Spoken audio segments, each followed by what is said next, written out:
1월 11일 라이트 앤 딜라이트 말씀 묵상 시작하겠습니다. 사랑하는 주님, 오늘도 주님의 말씀 앞에 우리의 마음을 엽니다. 우리를 성령으로 충만하게 하시고 주님께서 주신 지혜로 말씀을 깨달으며 주님께서 주신 힘으로 말씀에 순종하며 살게 하옵소서. 예수님 이름으로 기도합니다. 아멘.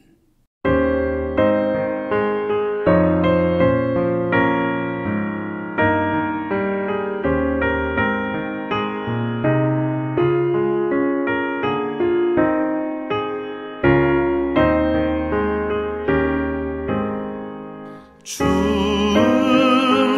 외에는 참 기쁨 없도다. 날 사랑하신 주 늘 계시옵소서. 기쁘고 기쁘도다. 항상 기쁘도다. 나 주께 왔사오니 복 주옵소서. 나 주께 왔으니 복 주시옵소서. 주 함께 계시면 큰 시험이 기네. 기쁘고 기쁘도다. 항상 기쁘도다. 나 주께 왔사오니 복 주옵소서.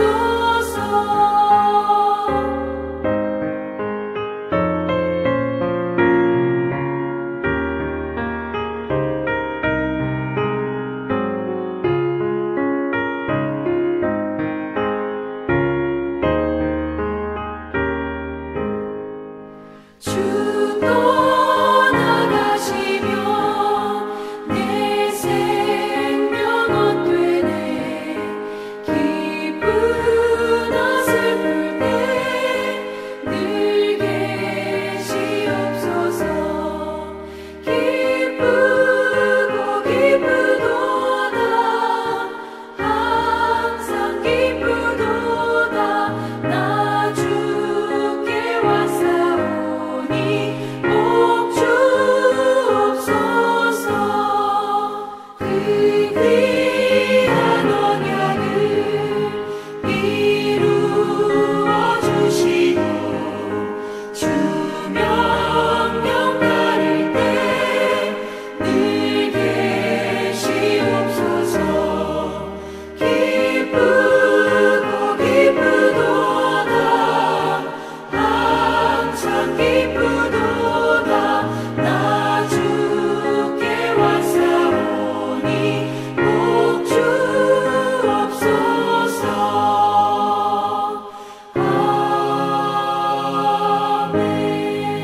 아멘. 누가복음 6장 20절에서 26절까지의 말씀입니다.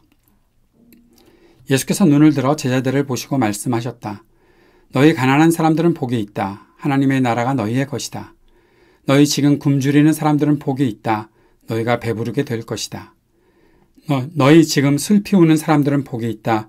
너희가 웃게 될 것이다.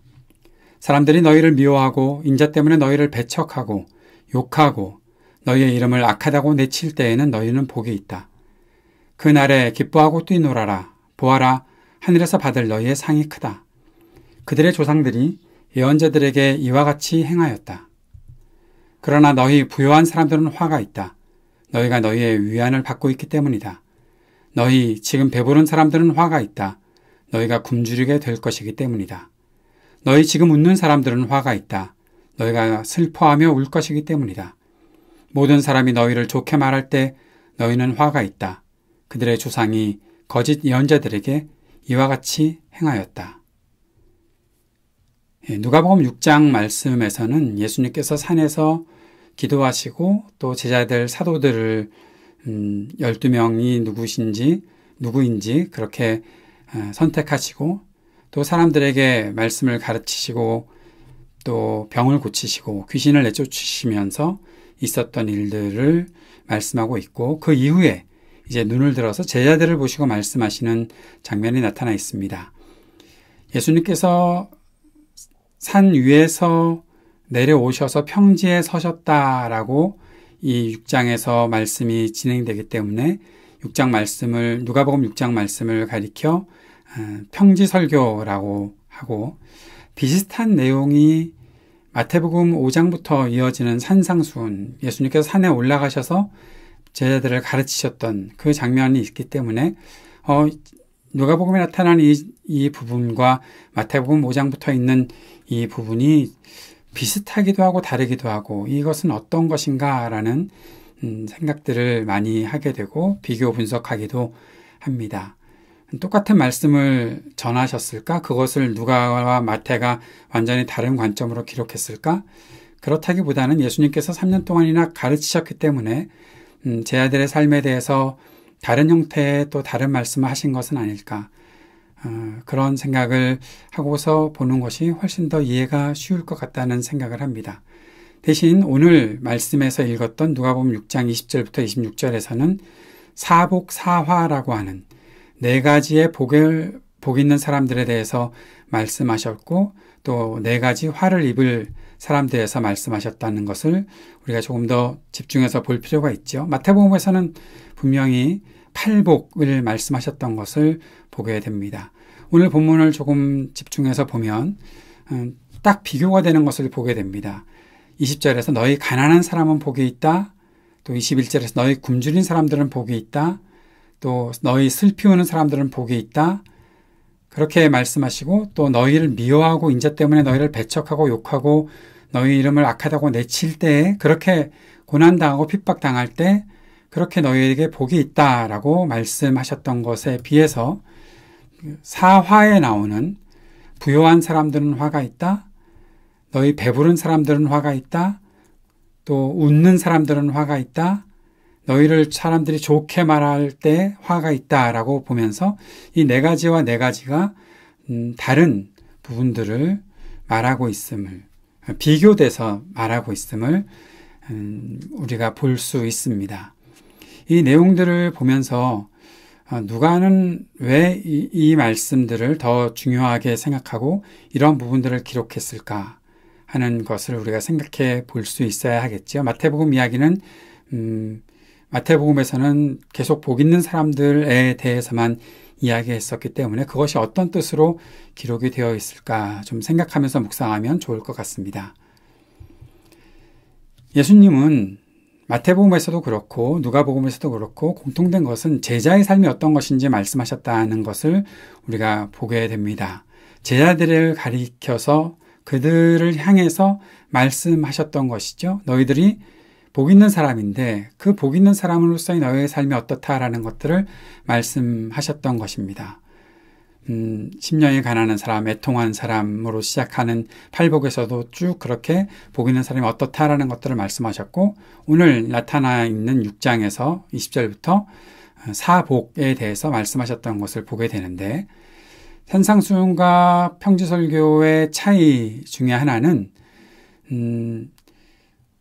먼저 마태복음에서는 그리스도의 제자로서 살아가는 사람들이 복 있는 사람들이고 오직 그리스도와 하나님 나라 복음을 위해서 사는 사람들이고 그렇게 살아가는 사람들의 삶이 복 있다는 것들을 더 강조해서 말씀하셨다면, 오늘 누가복음 본문에서는 그리스도를 따르면서 따르는 그 삶 속에서 세상으로부터 받는 핍박과 조롱, 그런 것들을 당하며 고난을 당하는 제자들의 삶에 대해서 말씀하셨고, 그러나 그들의 삶이 분명히 복 있는 삶이다라는 것을 말씀하셨다는 것을 우리가 봐야 합니다. 그리스도를 따르는 제자들을 핍박하는 자들에게 화가 있을 것을 말씀하셨다는 거죠. 단지 네 가지의 복 있는 사람들을 말씀하시고 또 화를 입을 네 종류의 사람들을 말씀하신 것이 아니라 이것이 뭔가 연결이 되어 있다는 것입니다. 가난하게 된 사람들, 지금 울고 있는 사람들, 배고픈 사람들, 핍박당하는 사람들은 누군가로부터 그러한 가난과 굶주림과 슬퍼함을 당하게 된 사람들이라는 것이죠. 그런데 그것을 가한 가해자들은 결국 부유한 사람들이었고 또 그들이 웃고 있었고 또 그들이 배부른 사람들이었다는 것입니다. 그래서 계속해서 그들의 칭찬을 들으며 주님을 따르는 사람들을 핍박했다라는 것들을 보게 되는 것이죠.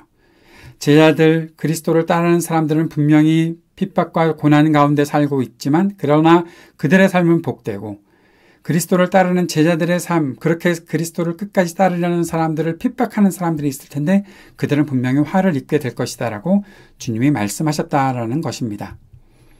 그리스도를 따르는 제자의 삶은 세속적 관점에서의 복과 전혀 다른 삶의 모습으로 산다는 것을 우리가 알 수 있죠. 부와 권력, 쾌락과 명예를 따르는 그러한 삶을 따르지 않고 오직 하나님 나라의 통치, 하나님 아버지께서 함께 하시는 삶을 사모하며 살기 때문에 결국 세속적 관점에서의 다른 복들을 따라가지 않고 오직 그리스도와 또 복음의 길을 따르며 산다는 것을 보게 됩니다. 그런데 그리스도를 따르는 사람들, 오직 그리스도만 따르는 사람들을 세상이 절대로 가만히 내버려두지 않는다는 것이죠. 그리스도 제자들의 그 의로운 삶이 세상을 밝히기 때문에 결국 세상에서 그들의 불의가, 그 악한 사람들의 불의가 드러나는 것을 그들이 두려워해서 온갖 거짓과 왜곡으로 그리스도를 따르는 사람들을 박해한다라는 것입니다. 사랑하는 여러분, 우리가 바라보아야 할 것이 분명히 있습니다. 세상에서 우리가 당하는 고난을 또 핍박을 겪으며 내가 이거 잘 따라간 삶인가 하는 그러한 고민이 있을 때라도 끝까지 주님께서 우리에게 복되다고 하셨으니 내가 지금 가난하고 내가 지금 슬퍼하고 내가 지금 배가 고프고 내가 지금 핍박을 당하고 있다고 하더라도 끝까지 그것이 그리스도를 온전히 따르는 길이라면 그 길 포기하지 않고 하늘에서 받을 상을 바라보며 믿음의 눈을 맑게 열어 그리스도와 끝까지 동행하는 제자로 살아가야 한다는 것입니다. 사랑하는 여러분, 주님은 우리가 기뻐할 수 있는 옳은 길로 인도하실 것입니다. 오늘 우리가 사복사화에 대한 이 누가복음의 말씀을, 그리스도의 말씀을 마음속에 다시 한번 새기면서 그리스도를 따르는 삶이 그냥 아주 평안하고 뭐라고 표현할까요? 낭만적인 그런 삶이 아니구나. 심령이 가난한 사람들, 애통한 사람들, 의에 굶주린 사람들, 평화를 위해 일하는 사람들, 마음을 청결하게 가지고 사는 사람들, 핍박당하는 사람들. 왜 그랬을까? 마태복음 산상수훈에서 말씀하셨던 그 삶이 그냥 그러한 가치들을 추구하고 살아가는 것 때문에 복이 있다라고 하신 것이 아니라 그렇게 가치를 갖고 있는 하나님 나라의 길을 온전히 따르려고, 그리스도의 길을 온전히 따르려고 했기에 세상으로부터 당하는 그러한 고난과 어려움이 있어서 슬퍼할 수 있었고, 슬퍼할 수밖에 없었고, 배고플 수밖에 없었고, 가난할 수밖에 없었고, 싸움이 가득한 세상에 그러나 그 속에서 끝까지 평화를 위해 일하는, 세상에서 온갖 거짓과 또 다른 어떠한 술을 쓰면서 마음을 더럽히는 그런 일들 하지 않고 끝까지 청결함을 간직하는 삶이 그래서 있었던 것이구나. 그리스도를 따르는 길은 세상과 맞서는 길이구나. 세상의 기득권과 또 그들이 갖고 있는 수많은 거짓들과 죄악들과 맞서는 삶이구나 라는 사실을 꼭 기억할 수 있었으면 좋겠습니다. 그런 때 단지 힘들다, 못하겠다 하지 말고 끝까지 하늘의 상을, 하나님 나라의 그 복, 지금도 우리와 함께 하시는 그리스도로 우리가 충만해지는 그 은혜를 누리며 살아갈 수 있는 저와 여러분 될 수 있었으면 좋겠습니다. 말씀을 기억하며 함께 기도합시다. 어떤 핍박과 고난이 와도 주님을 따르는 삶의 복을 누리게 하소서. 하나님 나라 복음의 일에 쓰임받으며 살게 하소서. 기도합시다. 세상의 모든 분열과 전쟁이 그치고 평화의 세상이 오기를, 몸과 마음이 아픈 사람들에게 치유의 은총이 베풀어지기를, 우리 삶의 터전에 희망이 있기를, 우리 청년들과 노인들, 이웃들에게 적절한 돌봄이 있기를, 우리 교회가 주님께 쓰임받는 교회 되기를 위해 함께 기도하는 시간 갖도록 하겠습니다.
하늘에 계신 우리 아버지여, 이름이 거룩히 여김을 받으시오며 나라가 임하시오며 뜻이 하늘에서 이루어진 것 같이 땅에서도 이루어지이다.